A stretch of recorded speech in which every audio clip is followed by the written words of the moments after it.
Hey guys, how you doing? Welcome back to the REI Network podcast with me, Gavin Timms.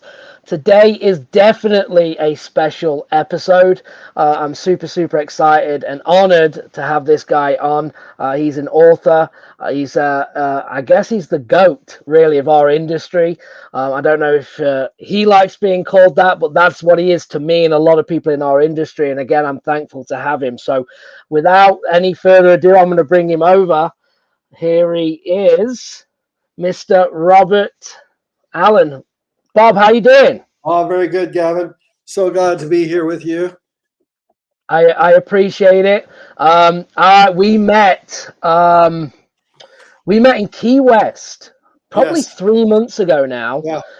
You came and spoke at Tim Meyer's event, and we got to hang out, which was awesome. And I asked you kindly, hey, do you mind doing a podcast? And you were like, sure, send me an email. So here we are. We got the date scheduled, and I'm honored to be interviewing you. I know, obviously, you've been in the industry. You know, you forgot more than I know. Okay, and I just want to really, get you on here. There's a lot of my audience that knows who you are, that follow you. You know, you've had books, some fantastic books. And I just want to really pick your brain. It was a selfish thing of mine to get you on, but I thought, you know what? Instead of having an individual call, let's record this and get it out and share the knowledge. So You're talking about books. Nothing Down is the all-time best-selling hardcover in real estate. It got me launched 41 years ago, believe it or not. wow, And this sold millions of copies, and thousands and thousands of people become millionaires, but maybe just buy their first house, because it's about creative financing. You like to use those words because traditional financing is getting a mortgage, putting a large down payment and acting through the traditional retail real estate world. We don't want to do that. Then that was followed up by Creating Wealth, million copies, also #1 New York Times bestseller. And then the multiple streams of income that many of you might have heard about, 10 ways of generating lifetime streams of income, money while you sleep. Those are probably my three biggest. The 1 Minute Millionaire is another one, and 10 others. So that's what I do. I invest much less in real estate now than I did at the very beginning of my career. right. Because as I've often said, I'd rather fix up a human being than a piece of real estate any day. So Yeah. I like to do this. I enjoy this podcast, Gavin, because you're going to reach people who were like me, like you, when we got started. Something got us interested in this, but real estate as an investment. We started off as beginners, and we bought a bunch of real estate, and we found the benefits of it.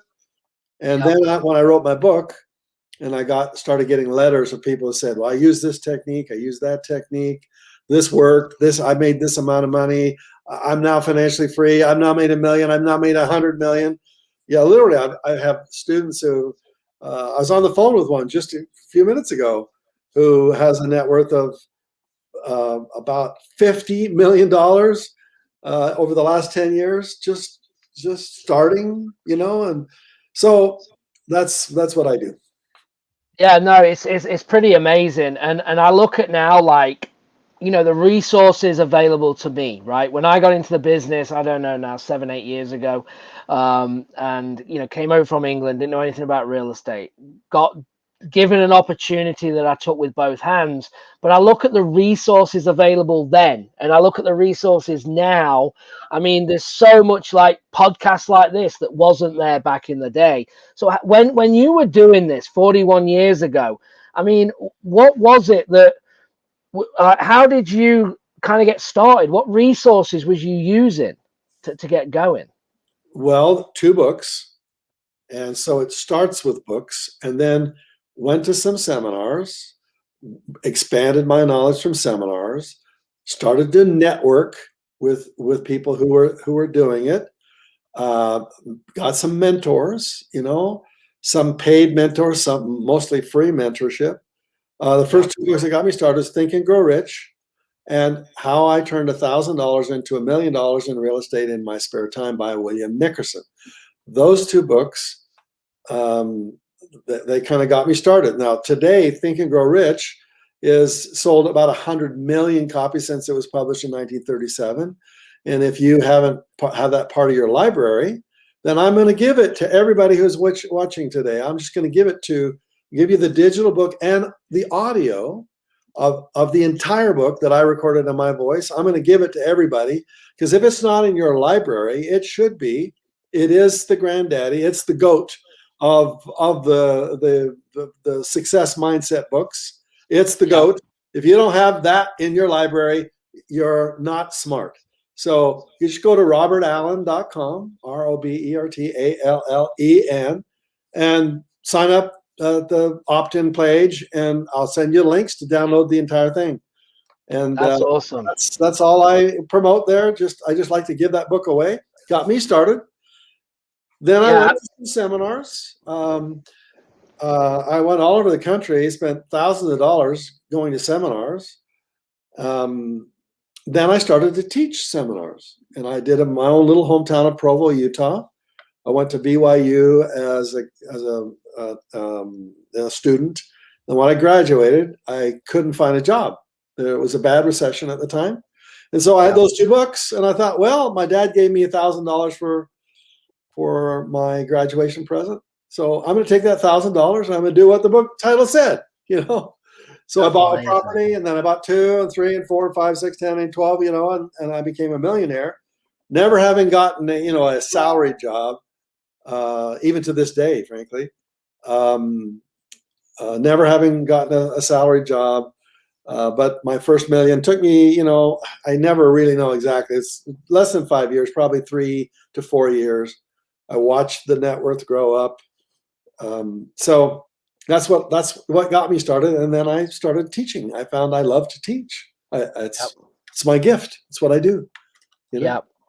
No, that's great, and I think we share, the same thing there. I was a golf professional for 10 years, and that's what I did. I taught golf, and that's why I step into this role. People say, well, why do you want to teach? Like, if you're doing all these deals, why teach? And it's like, but it's either in you, right? You can't just take someone to be a coach or a teacher.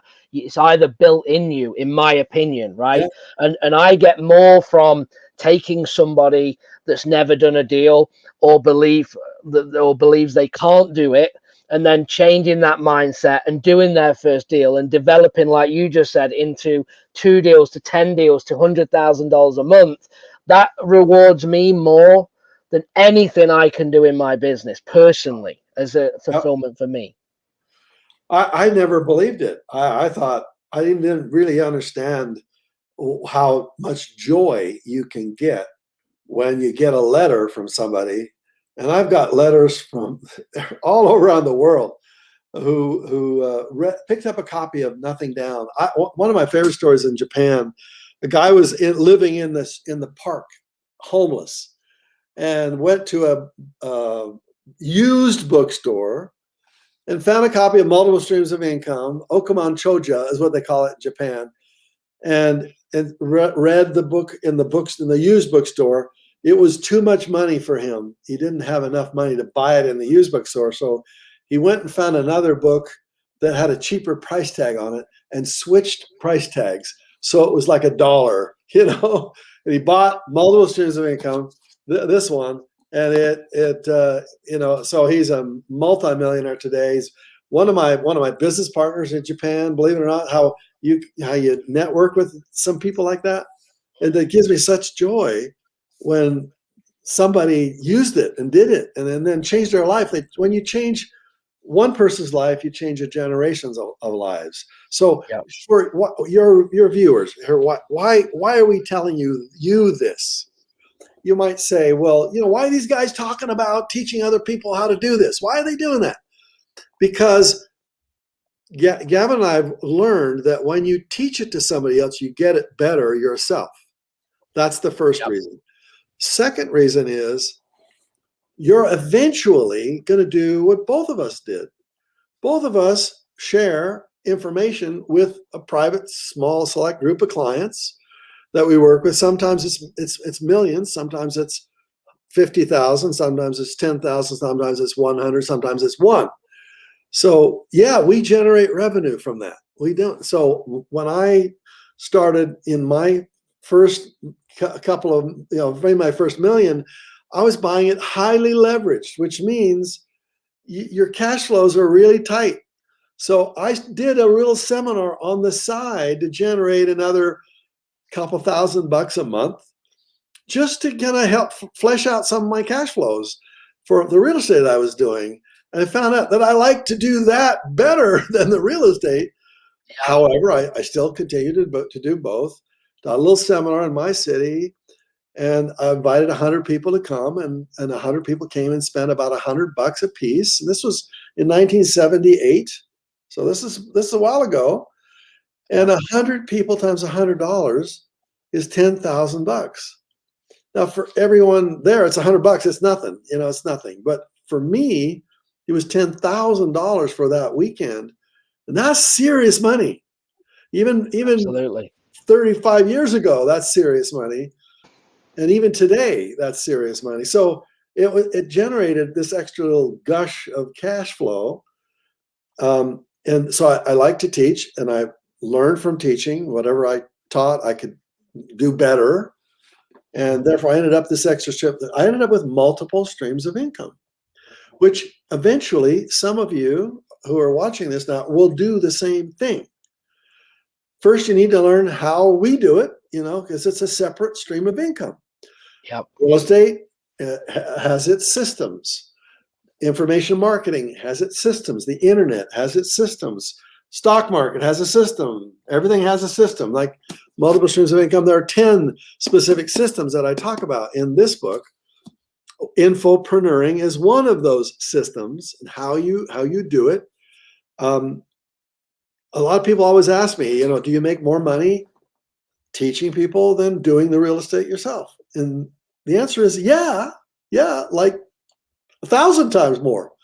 But you still do the real estate because it's another stream of income. It builds long-term wealth, as it should. And then you take that stream of income and you add another stream. You're going to be investing in some kind of an internet business. You might invest. If you're an entrepreneur, you're going to be a serial entrepreneur. You're going to look at opportunities everywhere you see it. So that was the arc of my career. Gavin, you're probably having a similar arc, but some of you may not want to sell your information. You might feel like, I'm going to hold this to my vest. I'm going to keep it close to me. I don't want anybody else to know my secrets, right? And I'm going to tell you bluntly, that is a scarcity mindset. Yep. And scarcity mindset means that if you keep all this stuff close to the vest because you're afraid somebody's going to steal it, more than likely that fear will make it happen. Whatever you fear, you get. You're afraid of having somebody steal your information, they will. You have to be in an abundant mindset, which is, as I give and share with people, the universe recognizes a giver. And the universe may not have the person you're giving to respond and give you back in reciprocity. It may come from a different side, a different angle, a different place. For example, Tim Mai had an event in April in Key West that you attended. I attended. Yep. They invited me to come speak to that event. This was just as COVID was, is subsiding for a while.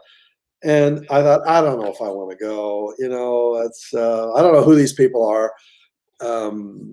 Tim and another gentleman had put it together. And they had both read my books and had looked to me as you call me, the GOAT. And so I felt like, maybe let's go. I took my wife. We had a wonderful time. It was an opportunity to network with people who think like I think. But what we did at that event was powerful. I don't know if you stayed for the Saturday of that, Gavin, but we raised some money for for charities, and we didn't know how much money we were going to raise. One of my favorite charities is Charity Vision. I had one of my eyes blow out a few years ago, and so it's all messy now. My retina detached, so vision is really important. So let's raise some money for Charity Vision and for the American Federation for the Blind. And the guy that was one of the speakers was blind, Sean. Kelly was blind, and so he said, "Well, let's raise some money. Let's give. Let's see what can happen." So we started, raising a little money. That night we brainstormed. We thought, how much money can we raise? There's like 100 people here. What can we raise? 100 grand? And we just started off that Saturday, and literally we ended up raising $600,000 from less than 100 people. And amazing. Giving, you give. So I gave a 2-day seminar on how to write a best-selling book that people, whoever gave at least $2,500, 100% of that money went to the charities. I got zero, but I just gave. And what happened is that by giving, I created a lot more friends, number one, but the people who showed up at that 2-day event wanted me to coach them on how to write a best-selling book. So that giving generated not only hundreds of thousands for other charities, but hundreds of thousands to me personally, without trying to sell anything.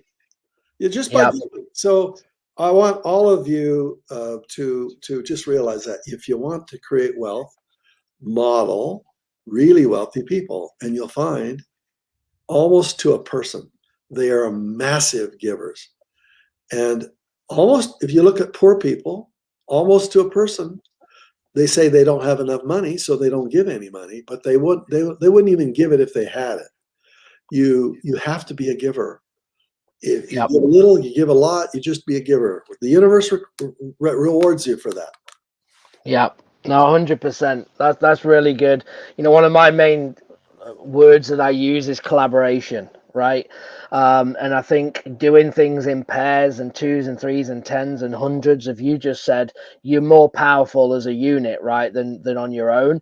I talked to a potential coaching client yesterday, and he's a younger person, and we're talking. He said, "Well, you're already working with someone in that area, so that means that there's a conflict of interest." And I said, "You're missing the point." Absolutely not. I was like, you haven't got to worry about me or the person in that market. You need to, that's a good thing, because you can collaborate together to get more done, to achieve more things at a faster rate. So I think you're 100% spot on.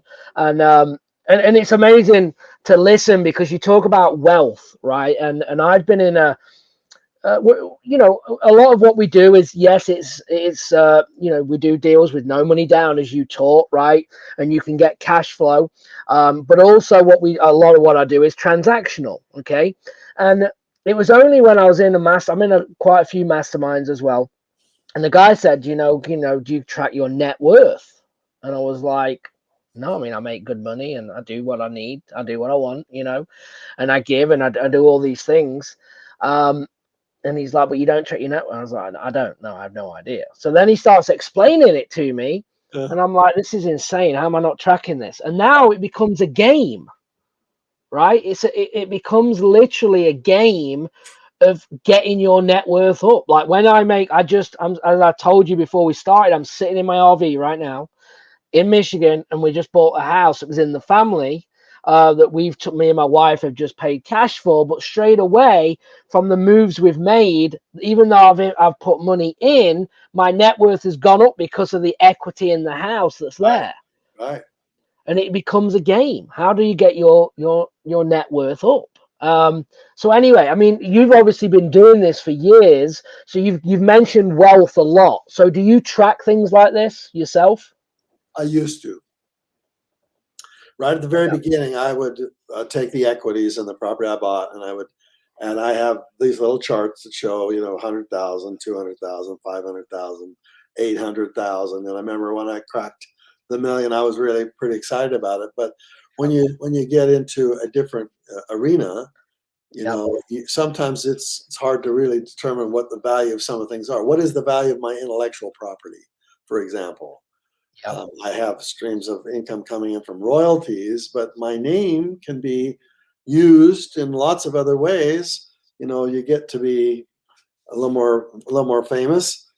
People want to use your name, and so it's hard to determine what that value is. You can track the stocks and you can track the real estate values, but so no, I don't track it that much anymore. Um, But, no, but you no. did, and that makes sense, right? When you get to a certain level. Be a millionaire. I wanted to be a millionaire. That was really important to me. It was something I really wanted. But Yeah. today, I like to track it on the number of books I've sold. Frankly, that's why, because a book is a seed, and a seed, like, it may not have helped the person who bought the book, but they give the book to a secondhand bookstore, and the book is still in the secondhand bookstore. I don't earn any revenue from it. I already earned my royalty, so when it's sold to somebody else. But the influence is what I like to track. How many people am I reaching? What does my social media look like? Yeah. How wide is my influence on the people that are watching? And I resonate with some people and don't resonate with others, because just like a band, singing a song. Sometimes you resonate with one band, and, like, for instance, they're resonating with you, Gavin. Yeah. And you invited me to come on and to chat with your tribe because they resonate with you. My tribe, resonates with the way I say it. And they like the way I sing my song. I have my lyrics and my tunes that I sing, and people go, well, I like the way he says it. He just like Yeah. And other people go, I hate the way he says it. Says it. Yeah. And so it is. So for you, for the listener and watcher, you're Yeah. going to attract. First of all, you'll attract your inner circle. That's the people who will be helping you create your wealth, and they will provide for you resources. As Tony Robbins says, if you don't have any resources, then you must be resourceful. So you're going to be using OPR. And OPR is other people's resources, and some of those resources are financial, such as cash, credit, cash flow, collateral. That's what the banker wants, the mortgage holder or broker wants. You don't have those things, and you have to have other resources. And this 4 C's that I just said with you, cash, credit, cash flow, collateral, those are the 4 C's that every banker is looking for to qualify you. But the other resources that you're going to bring to the table are the things that are inside you, because wealth always starts inside you. That's wealth with a capital W. Wealth with a small w, that's material wealth. And Yeah. that, you cannot take material wealth with you to the next world, but you do take your internal wealth with you. You take your courage, you take your creativity, you take your commitment, you take your character, you take the other C's. So when I went to San Francisco, I said this challenge: send me to any city, take away my wallet, give me $100 bill, and in 72 hours I'll buy an excellent piece of real estate using none of my own money. The LA Times saw my advertisement for the seminars I was doing in the LA Times, and they said, we don't believe this guy can do it. So they Yeah. literally called me on the phone and said, we challenge you. You send you to a city, we're going to pick a city. We're going to send a reporter with you. He's going to take away your wallet. You'll have none of the 4 C's: no crash, no credit, no collateral, nothing. And you're going to have to buy a property with nothing down. What the LA Times didn't know was that the 4 C's is not wealth. Wealth is me showing up in a city and being clear, having clarity. That's a C word. Clarity. I want to get this done in this kind of period of time. I'm going to use my competence. Competence is I have systems, stuff that I know how to do, because this book is full of systems. Yeah. Do this, don't do that, techniques, strategies, etc. But doesn't contain the mindset stuff, which most of my books are all system oriented. But you need to have the skills of people skills, and you have to have mindset skills, and you combine that with your system skills, such as found in my books. Well, my books for most of my career didn't contain any mindset skills. I just kind of assumed, hey, if I teach you how to drive the car, you'll go drive it. And Yeah. I found that they won't drive it. They'll I'll show you. This is how you drive it. Yeah. This is the gas. This is the brakes. This is how you filled it up with gas. These are the knobs. These are the dials. Come on, let's go. And they wouldn't do it because of character, or because of confidence, or because of they just didn't have the commitment. Commitment. That's a C word. And therefore, internal wealth is so important. So I bought 7 properties in 57 hours and gave the reporter $20 and change, because I knew what I was doing. I knew I was relying on the things I had inside me to go out and use them, to use the system outside me to create material wealth. So people would say after I did that, well, you can do it, Robert. Obviously, you know how to do it, but an ordinary person starting from zero couldn't do this. I love it when somebody challenges me. It ticks me off. So I go, well, what? Let's go to St. Louis, Missouri, center of the country. License plates on almost all the license plates, the show me state, because they're very skeptical. In Missouri, the show me state. Don't tell me, show me. So I went there, went to the unemployment lines, found people who had no knowledge, This is no amazing. Yeah. no systems, no money, none of the 4 C's. But I wanted to find people who had the internal wealth. So people who had no material wealth, I was looking for someone who had a little bit of courage, a little bit of chutzpah, that's a C word, a little bit of confidence, a little bit of clarity, a little bit of, no competence yet, no competence, because they hadn't done it, and you have to kind of fail your way into things. So 90 days later, they're showing me a $5,000 check of a property they bought and flipped and made $5,000, and then went on to make $100,000 in the next 12 months, starting from zero. So this internal Incredible. stuff today, just for your viewers, some of them are kind of feeling maybe even guilty or embarrassed that your wealth isn't as much it should be. Your credit rating maybe sucks. You don't have a lot of money. Your net worth, that means adding up how much your net worth is. Maybe it's a negative net worth. Maybe you don't have much money in the bank. My message to you is, what is your dream? What do you want? When do Yeah. you want it? Where do you want it? How much of it do you want? Who do you want it with and for? Why do you want it?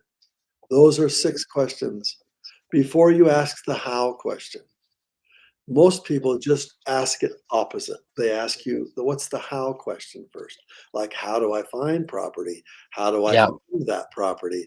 How do I farm that property and make money? Those are three system skills of real estate. But they don't ask the question, what do I want? So they walk out into the world and try to how it, and try Yeah. to, figure out the system, and they don't have the internal clarity on how important is it to you to be financially independent. Is that really important to you? Because if it is, you'll do whatever it takes. And if it isn't important to you, if your why isn't big enough, you'll go out there and try a few things. You'll dabble here, dabble there, get your hands slapped a few times because you're just starting. You're a beginner. You shouldn't expect to be good at the very beginning. You're going to fail your way into this. And if you don't have a commitment to it, then you will fail your way out of this. You need to fail your way through this system of making money in real estate. You have to fail your way through it. And the only way to get through it is to have a very clear dream. This is what I want. This is when I want it. Give a deadline to it. Have a consequence if you miss the deadline. There's just Yeah. all kinds of stuff I could teach you about how to No, drive. this is So amazing, because it's about having, I talk a lot about your why, right? Because this business is hard, right? I think business in general, life is hard. And I talk a lot about having a strong why, because when it gets tough, are you going to dig in and come out the other side, or are you going to give up? and go back to your comfort level, right? Which is where you're probably not happy with, Yeah. where the people are watching this, right? So it's really, why am I doing this when it gets hard? When you don't want to make them 2 more phone calls, or you don't want to make them extra 2 offers when you get off work because you want to leave your 9 to 5 job, and because it's hard and it's difficult, and you have to have a why, because a lot of people say, well, I want to spend more time with the family at home with the kids. But is that why big enough? Do you need to go deeper than that? And I think a why a lot of the time for people, and for me, is it should make your hair stand up on your arms. It should make you stick to your stomach to think about it, because that's what's going to get you to do it when you don't want to do it. Yeah. Mindset stuff. 2 people sitting in the same class, learning the same system. One of them's got the right mindset, off they go. The other one's got the wrong mindset. And they came to the event to learn the system because they thought the system was the secret.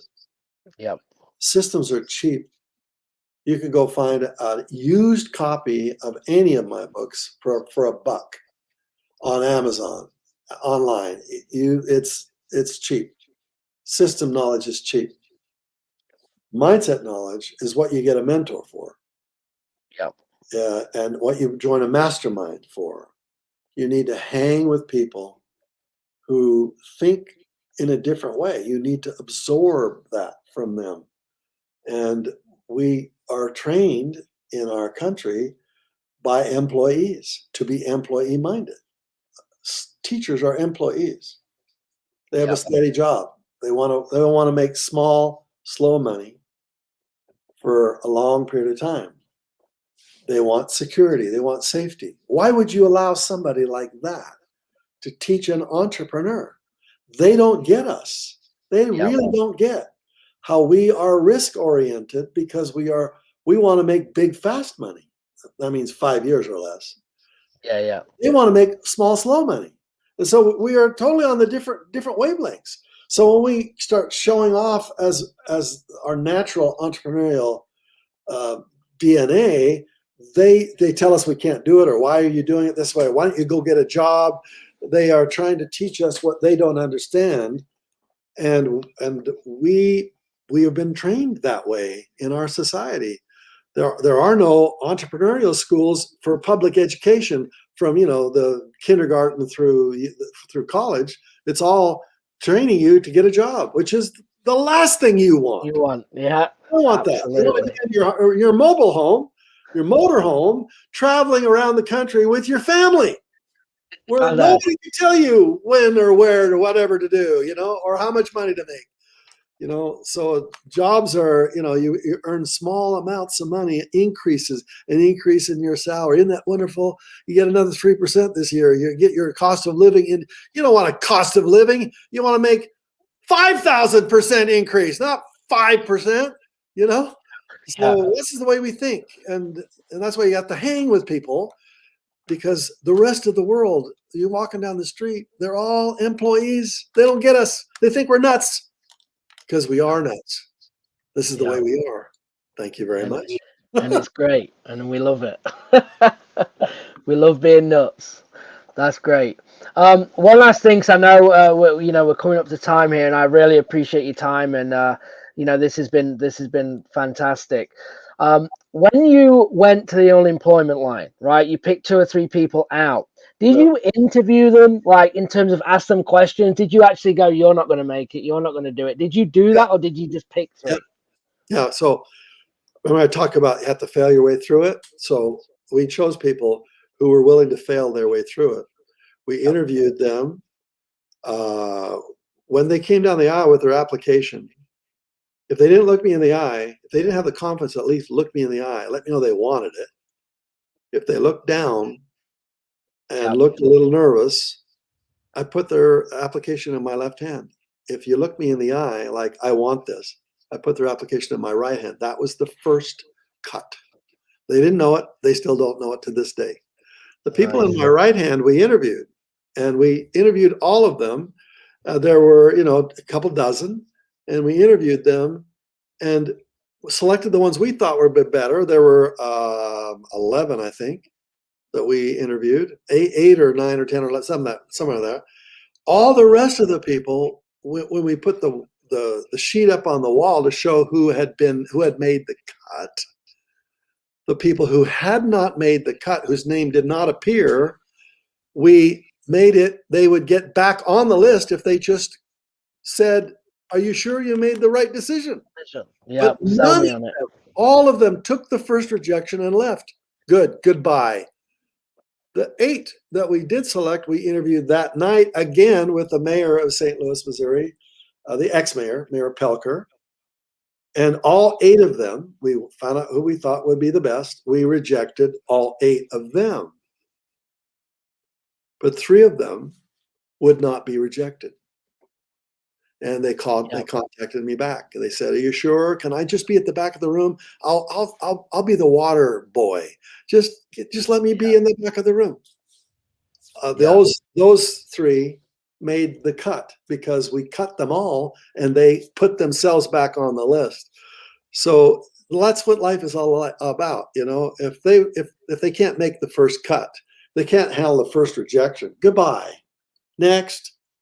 Yep. Until you finally realize that there may be many rejections in this process in order for you to finally win. Entrepreneur has 8 or 9 rejections, businesses that they start that fail before they have one that crushes it. That's why entrepreneurs are. We just naturally forget our failures. We just learn from them and go on to the next thing. So good luck, everybody. I wish you well. Go to robertallen.com to download a copy of the audio of Think and Grow Rich and the digital book of Think and Grow Rich. Yep. If you read that book and let me know, email me at success@robertallen.com. You have to have listened to the book or read it.